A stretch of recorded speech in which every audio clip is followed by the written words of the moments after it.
నమస్కారం. యోగా మంత్ర కార్యక్రమానికి స్వాగతం. నేను శిల్ప. ఏడీహెచ్డీ అంటే ఏంటి?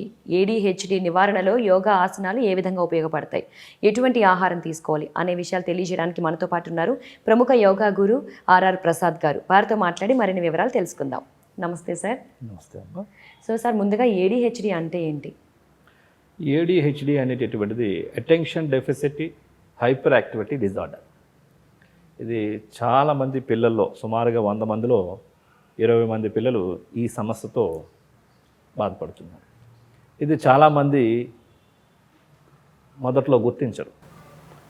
అటెన్షన్ లోపించడం అంటే వీళ్ళు కుదురుగా కూర్చోవడం కానీ ఆ కాన్సన్ట్రేషన్తో ఒక పని చేయగలడం కానీ ఎట్లా ఉండదు. ఎప్పుడు ఏదో కదలికలతో ఉంటూ ఉంటారు. నిరంతరం ఎప్పుడో మూమెంట్తో కూడిన విధంగా ఉంటారన్నమాట. వీళ్ళకి అందరితో కలవడం అన్నా లేకపోతే ఏకాగ్రతకు సంబంధించినటువంటిది ఏది కూడా వాళ్ళు ఇష్టపడరు. ఎక్కువ ఆలోచిస్తూ ఉంటారు. వీళ్ళు ఎక్కువ మూమెంట్కి సంబంధించినవి ఎక్కువ చేయమంటే వాళ్ళు ఎక్కువ ఇష్టపడుతూ ఉంటారు. బయటికి తిరిగి రమ్మన్నా లేకపోతే ఎక్కడన్నా అక్కడ చేసి ఏదో పని చేసి ఎప్పుడు యాక్షన్లో ఉంటూ ఉంటారన్నమాట. సో ఇట్లాంటి వాళ్ళకి యోగా అనేటటువంటిది పిల్లలకి అద్భుతంగా ఉపయోగపడుతుంది. ఎటువంటి ఆసనాలు ఉంటాయంటారు యోగా? అదే ఆసనాలు కూడా కొన్ని ప్రత్యేకమైన ఆసనాలు కనుక వేసినట్లయితే ఈ విద్యార్థులందరికీ కూడా ముందు అటెన్షన్ బాగా కాన్సన్ట్రేషన్ బాగా కుదరడం అనేది అంటే బ్రెయిన్ అంతా కూడా ఒక సెటిల్ డౌన్ అవుతుంది. దీని మీద యోగాసనాలు కొన్ని ప్రత్యేకమైన ప్రభావాన్ని కలుగజేస్తూ ఉంటాయి. ఇందులో ప్రప్రదంగా ఉపయోగపడేటటువంటివి సూర్య నమస్కారాలు. ఈ సూర్య నమస్కారాల వ్యాయామం అనేటటువంటిది పిల్లల మైండ్ పైన, నర్వస్ సిస్టమ్ పైన, లెఫ్ట్ బ్రెయిన్ పైన, రైట్ బ్రెయిన్ పైన, కంప్లీట్ బాడీ మూమెంట్ పైన వీటి యొక్క ప్రభావం ఉంటుంది. తల్లిదండ్రులు చక్కగా వాళ్ళని ఒక గేమ్ లాగా ఇదొక వ్యాయామం లాగా అన్నది కాకుండా సరదాగా చక్కగా వాళ్ళ మైండ్ని దీని మీద కొద్దిగా డైవర్ట్ చేసి సరదాగా ఆడుతూ పాడుతూ నిదానంగా అలవాటు చేసినట్లయితే అద్భుతంగా ఉపయోగపడుతుంది. అదే సూపర్ బ్రెయిన్ యోగా అంటే మనకందరికీ తెలిసినటువంటి చిన్నప్పుడు స్కూల్లో గుంజీలు తీసేవారు కదా, అది మైండ్ మీద చాలా అద్భుతమైన ప్రభావాన్ని కలుగజేస్తుంది. అదేవిధంగా పర్వతాసనం, అదేవిధంగా శశాంకాసనం, అదేవిధంగా భుజంగాసనం, కొన్ని సెట్ ఆఫ్ ఆసనాస్ ఉన్నాయి. ఇవి కనుక పిల్లలకి చక్కగా ప్రతిరోజు నేర్పించినట్లయితే సులభంగా ఇదొక వ్యాధి అనేటటువంటిది కాకుండా ఈ యొక్క అటెన్షన్ వాళ్ళకి చక్కగా కాన్సన్ట్రేషన్ వచ్చే విధంగా ఇవి మైండ్కి శిక్షణ ఇస్తే మైండ్ చాలా కుదురుగా ఉండగలుగుతుంది. దానికి ఈ యోగాసనాలు, ధ్యానము, అదేవిధంగా ఓంకారం చాంటింగ్ చేయడం ద్వారా కూడా మైండ్ అంతా కూడా కాన్సన్ట్రేషన్ అయిపోయి పాజిటివ్ ఎనర్జీతో మైండ్ అటెన్షన్గా ఉంటుంది, కూల్గా ఉంటుంది, ప్లెజెంట్గా ఉంటుంది. అసలు వాళ్ళు ఇలా కాసేపు కూర్చొని ఒక జపం చేయమన్నా లేకపోతే ఒక యోగా చేయమన్నా వాళ్ళు కుదురుగా ఉండరు. వాళ్ళు దాన్ని ఇష్టపడరు. ఫస్ట్ స్థిరంగా కూర్చొని ఏది చేయమన్నా సరే వాళ్ళు అట్లా ఉండరు. సో వాళ్ళని ఈ రకంగా కొద్ది శరీరానికి, మనస్సుకి శిక్షణ ఇప్పించేటటువంటివి కొన్ని మనం చేయించినట్లయితే డెఫినెట్గా వాళ్ళకి ఈ ఏడీహెచ్డీ సమస్య అనేటటువంటిది పూర్తిగా తొలగించుకోవచ్చు. సో అలాగే యోగా ముద్రలు ఏడీహెచ్డీ నివారణలో ఎలా? ఏడీహెచ్డీకి సంబంధించినటువంటివి కొన్ని ప్రత్యేకమైన ప్రాణాయామాలు, ముద్రలు కూడా ఉన్నాయి. అవి కనుక చేసినట్లయితే బ్రెయిన్కి ఆక్సిజన్ బాగా అందజేయడం ద్వారా మైండ్లో ఉన్న భయము, కంగారు, కన్ఫ్యూజు, ఆ చంచల స్వభావం ఇవన్నీ కూడా పోయి మనస్సు నిర్మలంగా ఉంటుంది, మనస్సు నిగ్రహంగా ఉంటుంది, మైండ్ అటెన్షన్లో ఉంటుంది, కాన్సన్ట్రేషన్తో ఉంటుంది. దానికి ఉపయోగపడేటటువంటిది నాడీ శుద్ధి ప్రాణాయామం, అదేవిధంగా ధ్యాన ముద్ర, అదేవిధంగా ఆది ముద్ర, భస్త్రికా ప్రాణాయామం. ఇవన్నీ కూడా ఈ ముద్రలు, ప్రాణాయామాలు ఆ మనస్సు పైన చాలా ప్రభావాన్ని కలుగజేస్తాయి. దాని నుంచి వీళ్ళకి కాన్సన్ట్రేషన్ పెంచగలగడం, ఒకదానిపైన మనస్సుని నిమగ్నం చేయగలగడం, స్థిరంగా ఉంచగలగడం. ఆసనం అంటేనే అది స్థిరం, సుఖం ఆసనం. పిల్లలకే కాదు, చాలామంది పెద్దవాళ్ళలో కూడా ఈ ఫికల్ మైండ్ అనేది ఇప్పుడు ఉంటూ ఉంటుంది. చాలామంది స్థిరంగా ఉండి ఒక దగ్గర కూర్చోలేరు. అసలు ఇంట్లో అలా తిరుగుతూ ఉంటారు, లేదంటే ఏది లేకపోయినా అలా బయటపోయి వస్తుంటాడు. స్థిరంగా ఉండాలన్నా లేకపోతే తనతో పాటు తను ఉండాలంటే చాలామందికి భయం. సో యోగాసనాలు ఏం చెప్తాయంటే స్థిరం, సుఖం, ఆసనం. అంటే మనం ఏ స్థితిలో అయితే ఉన్నామో దాంట్లో స్థిరంగా, సుఖంగా, హాయిగా ఉండగలిగితే అదొక ఆసనం. యోగా అదే శిక్షణ ఇస్తుంది. కాబట్టి చిన్నపిల్లలు అంటే చిన్నపిల్లలే కాదు, చాలామంది పెద్దవాళ్ళకు కూడా ఈ రకమైనటువంటి ప్రాబ్లం ఉంటుంది. ముఖ్యంగా చిన్నపిల్లలకి ఇప్పుడు సమ్మర్ క్యాంప్లో మేము స్పెషల్ ట్రైనింగ్ ఇవ్వడం జరుగుతూ ఉంటుంది వాళ్ళకి. అంటే దీనికి సంబంధించిన స్పెషల్ ముద్రని, అంటే కాన్సన్ట్రేషన్, మెమరీ పెంచడానికి కొన్ని ప్రత్యేకమైనటువంటి ముద్రలు, ప్రాణాయామాలు, కొన్ని ప్రత్యేకమైనటువంటి ఆసనాలు, బ్యాలెన్సింగ్ పెంపొందించడానికి వృక్షాసనం, కొన్ని ఆసనాలు చేయడం ద్వారా లెఫ్ట్ బ్రెయిన్ మీద, కొన్ని ఆసనాలు చేయడం ద్వారా రైట్ బ్రెయిన్ యాక్టివిటీ, కొన్ని ప్రాణాయామాలు చేయడం ద్వారా రైట్ బ్రెయిన్ యాక్టివేట్ అవుతుంది, కొన్ని ప్రాణాయామాల ముద్రలు చేయడం ద్వారా లెఫ్ట్ బ్రెయిన్ యాక్టివేట్ అవుతుంది. ఇట్లా ఒక్కొక్క దాని మీద కొన్ని ప్రత్యేకమైన ప్రభావాన్ని కలుగజేసేటటువంటి ముద్రలు, ప్రాణాయామాలు, కొన్ని ప్రత్యేకమైనటువంటి మెమరీ గేమ్స్, కొన్ని మెమరీ ఆసనాసు, కాన్సన్ట్రేషన్కి సంబంధించిన గేమ్స్, కాన్సన్ట్రేషన్కి సంబంధించినటువంటి ఆసనాలు, సంతులాసనం, నటరాజ్ ఆసనం, తాడాసనం, పాదహస్తాసనం, ఇట్లా కొన్ని చక్కటి ఆసనాలు ఉన్నాయి సార్. అవి గనక పిల్లలకి ఇచ్చినట్లయితే ఆరోగ్య విద్యని నేర్పించిన వాళ్ళు అవుతారు. యోగా విద్య ద్వారా ఏమవుతుందంటే ఆరోగ్య విద్య, తన శరీరంలో మైండ్తో పాటుగా అన్ని అంగాలు, అన్ని భాగాలు ఆరోగ్యవంతంగా, చైతన్యవంతంగా, శక్తివంతంగా అయినప్పుడు వాళ్ళు రేపు పొద్దున్న ఏది చదివినప్పటికీ కూడా వ్యాపారస్తులు అయినప్పటికీ, సైంటిస్టులు అయినప్పటికీ, ఇంజనీర్ అయినప్పటికీ, డాక్టర్ అయినప్పటికీ ఆరోగ్య విద్య అనేటటువంటి ప్రప్రదమైనటువంటి విద్య.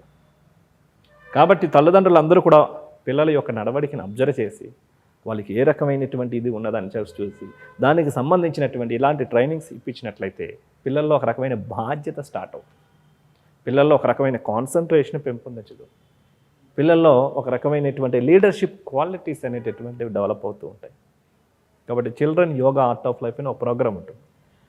ఇట్లాంటి ప్రాబ్లమ్స్ అన్నీ కూడా చాలా సులభంగా అధిగమించగలుగుతూ ఉంటారు. పెంకుగా ఉండడం, అల్లరి చేయడం, పేరెంట్స్ చెప్పిన మాట వినకపోవడం, చాలా హైపర్ యాక్టివ్గా ఉండడం, ఇట్లాంటి వాళ్ళందరినీ కూల్ చేసి చక్కగా బ్యాలెన్స్ చేసి మళ్ళీ వాళ్ళని ఒక రెస్పాన్సిబిలిటీ చిల్డ్రన్ కింద తయారు చేసేటటువంటిది yoga art of life summer camp అనేటటువంటి దాంట్లో ఈ ఆసనాలు అవన్నీ కూడా వాళ్ళకి నేర్పించడం జరుగుతుంది. సో అలాగే అంటే ADHD నివారణలో ఏదైనా ఫుడ్ డైట్ ఫాలో అయితే మంచిది అంటారా? డెఫినెట్గా అండి. పిల్లలకి ఇప్పుడు చాలామంది మ్యాగీలు, పిజ్జాలు, జంక్ ఫుడ్స్ ఇవన్నీ ఇవ్వడం ద్వారా చాలా రకాల ప్రాబ్లమ్స్ వస్తున్నాయి. మంత్స్ బేబీ కూడా కళ్ళద్దాలు పెడుతున్నారు. 5 సంవత్సరాల లోపల పిల్లవాడికి మలబద్ధకం సమస్య, వెన్నునొప్పి సమస్యలు. సో బాడీలో ఇమ్యూనిటీ పవర్ని పెంచేది కానీ, ఆరోగ్య శక్తిని పెంచేది కానీ ప్రప్రదమైనటువంటిది ఆహారం. సో పిల్లల్లో మేధాశక్తిని పెంపొందించేటటువంటి కొన్ని ప్రత్యేకమైనటువంటి ఆహారాలు ఉన్నాయి. అది డ్రై ఫ్రూట్స్, అంటే బాదం ప్రతిరోజు పిల్లలకి చక్కగా రాత్రి నానబెట్టి ప్రొద్దున్నే యోగా అయిన తర్వాత చక్కగా ఈ బాదం పప్పుని ఇవ్వడం. అలాగే శక్తి మాల్ట్, అలాగే కొన్ని మిలిట్స్ డైట్, అవన్నీ చాలా ఎనర్జెటిక్ డైట్, అది మెడికేటెడ్ డైట్, అది నాట్ ఈ జంక్ ఫుడ్స్, వైట్ రైస్, అందులో ఏమీ ఉండదు, అదంతా ప్రాబ్లమ్స్ క్రియేట్ చేసేటటువంటిది. అట్లా కాకుండా మంచి ఫ్రూట్ డైట్స్, మంచి ఫ్రూట్స్, చక్కటి నీళ్ళు, మంచి నీళ్ళు, చక్కగా మజ్జిగ, ఆవు పాలు, ఇట్లాంటివన్నీ కూడా డ్రై ఫ్రూట్స్, డ్రై నట్స్, ఇవన్నీ కూడా మొలకెత్తిన విత్తనాలు, ఇవన్నీ కూడా ఇచ్చినట్లయితే పిల్లల్లో కొద్ది మంచి ఫైబరు, ప్రోటీను, ఇవన్నీ కూడా సమతుల్య ఆహారాన్ని ఇచ్చి చక్కటి వ్యాయామాన్ని నేర్పించినట్లయితే శారీరక దారుఢ్యం పెరిగి బాడీలో మజిల్ స్ట్రెంగ్త్, బోన్ స్ట్రెంగ్త్తో పాటుగా mind and body coordination, balancing, memory, concentration ఇవన్నీ కూడా పెంపొందించుకోవచ్చు. సో అలాగే ఎటువంటి ముద్రలు వేస్తే మంచిదో ఒకసారి మాకు వేసి చూపిస్తారా? తప్పనిసరిగా ఈ ADHD సమస్యకి అద్భుతంగా ఉపయోగపడేటటువంటి కొన్ని ఆసనాల సంపుటి గురించి ఇప్పుడు మనం చేసి చూద్దాం. ఇది పర్వతాసనం, శశాంకాసనం, భుజంగాసనం ఏ విధంగా చేయాలో చేసి చూద్దాం. ముందుగా మేట పైన కూర్చున్న తర్వాత చక్కగా దండాసన భంగిమకి రావాలి. కాళ్ళు రెండు స్ట్రైట్గా పెట్టుకొని వజ్రాసనానికి రావాలి. కాళ్ళు రెండు వెనక్కి ఫోల్డ్ చేసుకొని కాలు బొట్టన వేలు రెండు జతలో ఉంటాయి. ఇప్పుడు రెండు చేతుల్ని మోకాళ్ళకు ఒక 1 feet డిస్టెన్స్లో రెండు అరిచేతులు తాకించాలి నేల మీద. ఇప్పుడు పర్వతాసన భంగిమకి రావాలి. రెండు కాళ్ళని స్ట్రైట్గా తెచ్చుకొని తలను పూర్తిగా వెనక్కి లోన కానించి లోనకు ఉంచుకొని చేతులు వెన్ను భాగం స్ట్రైట్గా ఉంచుకోవాలి. ఇది పర్వతాసన భంగిమ. ఇది మైండ్కి చాలా ఉపయోగకరమైనటువంటిది. ఇప్పుడు ఈ ఆసనంలో ఉంటుండగానే శశాంకాసనం, మోకాలు రెండు ఫోల్డ్ చేసి వజ్రాసనం మీద కూర్చున్నట్టుగా వెనక్కి వెళ్ళాలి. ఇది కూడా స్ట్రెస్ను తొలగించడానికి, భయాన్ని తొలగించడానికి, డిప్రెషన్ తొలగించడానికి, యాంగ్జైటీ తొలగించడానికి ఈ ఆసనం చాలా అద్భుతంగా ఉపయోగపడుతుంది. సాష్టాంగ స్థితి. ఇప్పుడు అదేవిధంగా నిదానంగా ముందుకొచ్చి సాష్టాంగ నమస్కార స్థితిలో ఉండి ఇప్పుడు భుజంగాసన భంగిమకి రావాలి. భుజంగాసనం కూడా మరి వెన్నుముక మీద చాలా ప్రభావం కలుగజేస్తూ ఉంటుంది. మైండ్ మీద, మెమరీకి, కాన్సన్ట్రేషన్ పెంచడానికి చాలా బాగా ఉపయోగపడుతుంది. మరలా భుజంగాసనం నుంచి ఇప్పుడు పర్వతాసన భంగిమకి రావాలి. మరలా శశాంకాసనం, సాష్టాంగ నమస్కార్, భుజంగాసన్, పర్వతాసన్, శశాంకాసన్, సాష్టాంగ నమస్కార్, భుజంగాసన్, పర్వతాసన్, శశాంకాసన్, వజ్రాసనం. ఇప్పుడు ఆది ముద్ర ఏ విధంగా చేయాలో చేసి చూద్దాం. ఈ విధంగా వజ్రాసనం మీద కానీ, లేకుంటే పద్మాసనం కానీ, వీలు లేకుంటే సుఖాసనం కానీ, వీలు లేకుంటే కుర్చీలో కానీ కూర్చొని కూడా చేయవచ్చు. చేతులు సమంగా ఉంచుకొని బొటన వ్రేల్ని అరిచేతిలోనికి మడిచి దాన్ని మూసివేస్తూ 4 వ్రేళ్ళు మడిచి ఈ ముద్రను తొడలపై మధ్య భాగంలో బోర్లించి ఉంచాలి. వెన్ను నిటారుగా ఉంటుంది, షోల్డర్స్ రిలాక్స్గా ఉంటాయి, ఛాతీ ముందుకుంటుంది, మోచేతులు శరీర పక్క భాగాలు తాకుతూ ఉంటాయి. ఈ స్థితిలో కళ్ళు మూసుకొని ప్రాణిక్ బ్రీతింగ్ చేయాలా అంటే పూరక, కుంభక, రేచక, శూన్యక నిష్పత్తిని పాటిస్తుంది. శ్వాసను తీసుకోవడం పైన, శ్వాసను విడిచిపెట్టడం పైన గమనం ఉంచాలి. శ్వాసన తీసుకునేటప్పుడు ఆరోగ్య శక్తిని నాలోనికి ఆహ్వానిస్తున్నాను, శ్వాసను విడిచిపెట్టినప్పుడు నాలో ఉన్న ప్రాబ్లంను బయటికి పంపించేస్తున్నానన్న భావనతో చేయాలి.